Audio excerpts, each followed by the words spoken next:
Now to a 12 News exclusive. Records give a glimpse of the many vacations that parents have charged to Arizona's school choice program. Receipts show tours across the United States and even across the world. 12 News investigative journalist Craig Harris continues his ongoing series, The Billion-Dollar Education Experiment. And Craig, these vouchers haven't just paid for trips to Disneyland, but also jaunts to Europe. Yeah, Mark and Craig, it's known as the happiest place on earth, but Disneyland is just one out-of-state attraction where empowerment scholarships footed the bill under Republican Schools Chief Tom Horne. In all, 12 News Investigates found ESA dollars were spent in 44 other states and 13 countries since 2022. That's when Arizona launched the first universal school choice program for all families, regardless of income. From soaring with Dumbo to electrifying shows, most kids would love a trip to Disneyland, but should taxpayers foot the bill?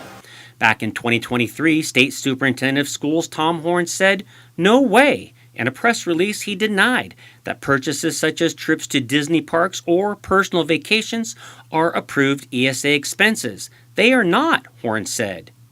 They continue to say outlandish purchases such as trips to Disney parks, personal vacations, food items, ocean cruises, and the like are being approved as ESA expenses when they are not.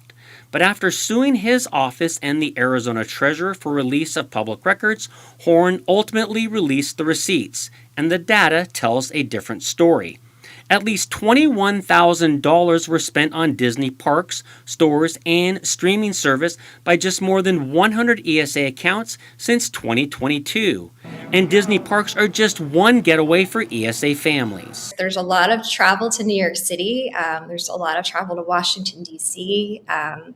Plenty of, events going on in England. There's travel to Jordan to see Petra. Jennifer Jennings is a Princeton University professor who studies school choice and has been analyzing the data for 12 News. People generally don't like paying for things that are both luxury goods and that they themselves can't afford. Last year, 12 News Investigates uncovered how Love Your School, a pro-voucher organization, taught ESA parents how to use Arizona tax dollars on vacation. If you are going to, I know a lot of people go to San Diego, the San Diego Zoo is covered, and that is an excellent learning experience. So ESA, really, the potential is endless. Jenny Clark, the group's leader, could not be reached for this story. These new records show hundreds of ESA parents were reimbursed by Horne staff as they traveled the world with their kids. These families are also more likely to live in higher income zip codes, a previous 12 News analysis found. Honestly, it's shameful. I don't know what else to say. These funds are being treated as kind of a nice windfall. State Treasurer Kimberly Yee, who is running against Horne for state school superintendent, declined our request for an interview. But in a statement, she said the office does not oversee or supervise ESA spending, adding the responsibility is fully on Tom Horne.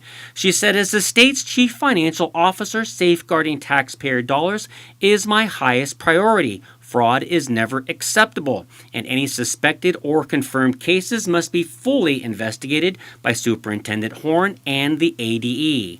Horne's office sent this statement. The department is operating the ESA program in accordance with state law. There is a process to review and audit purchases. When an unallowable expense of any type is determined, the account is suspended. Action can be taken to recover or collect funds or refer to law enforcement. To date, more than $1.2 million has been recovered in this process.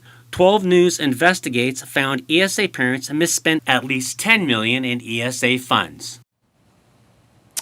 Horne's ESA director has told us in the past that trips to SeaWorld or the San Diego Zoo or museums are allowed. However, the records we obtained show thousands of dollars were also spent on airfare and luxury resorts, which are not allowed.